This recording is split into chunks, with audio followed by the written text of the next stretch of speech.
Keshod એપીએમસીની chairman અને vice ચેરમેનની ચૂંટણી યોજાઈ।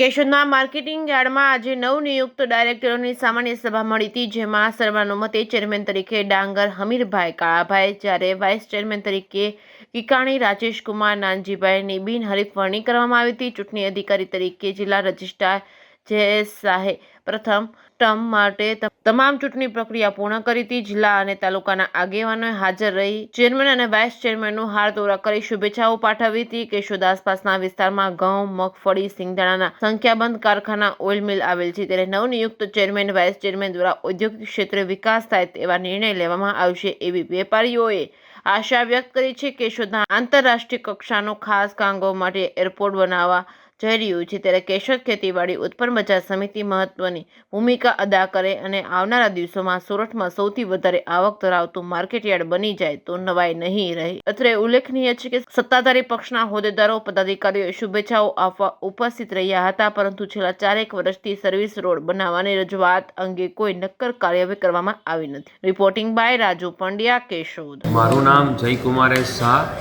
ચૂંટણી અધિકારી, નાયબ નિયામક, ખેત નિયામક અને જિલ્લા રજિસ્ટ્રાર જુનાગઢ।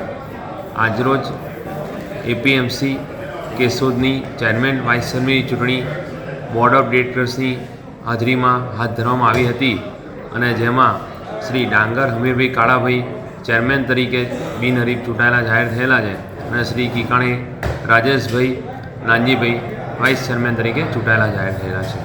આજે કેશોદ મુકામે એપીએમસીના ચેરમેન અને વાઇસ ચેરમેનની જે ચૂંટણી હતી એમાં તમામ બોર્ડ ઓફ ડિરેક્ટર દ્વારા સંયુક્ત અને સહમતિથી જે નિર્ણય થઈને આવ્યો એમાં હમીરભાઈ ડાંગરને ચેરમેન તરીકે બિનહરીફ ચૂંટાયેલા જાહેર કરેલા છે અને વાઇસ ચેરમેન તરીકે વેપારી વિભાગમાંથી રાજુભાઈ કિકાણીને વાઇસ ચેરમેન તરીકે બિનહરીફ જાહેર કરેલા છે।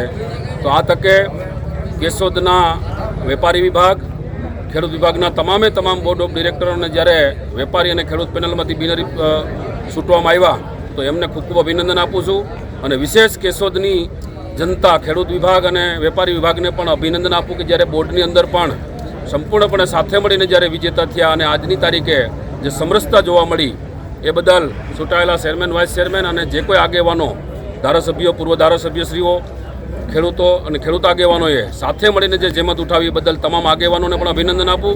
ફરીથી ચેરમેન, વાઇસ ચેરમેનને ખૂબ અભિનંદન આપી અને આજની તકે એમને એવી પણ એક શુભેચ્છા આપી છે કે સાથે મળીને આ એપીએમસી કેશોદનો ખૂબ વિકાસ થાય, વેપારી અને ખેડૂતોનું સમન્વય સાધીને આ યાર્ડનો વધારે વિકાસ થાય એના માટે આ સૌ લોકો કટિબદ્ધ છે।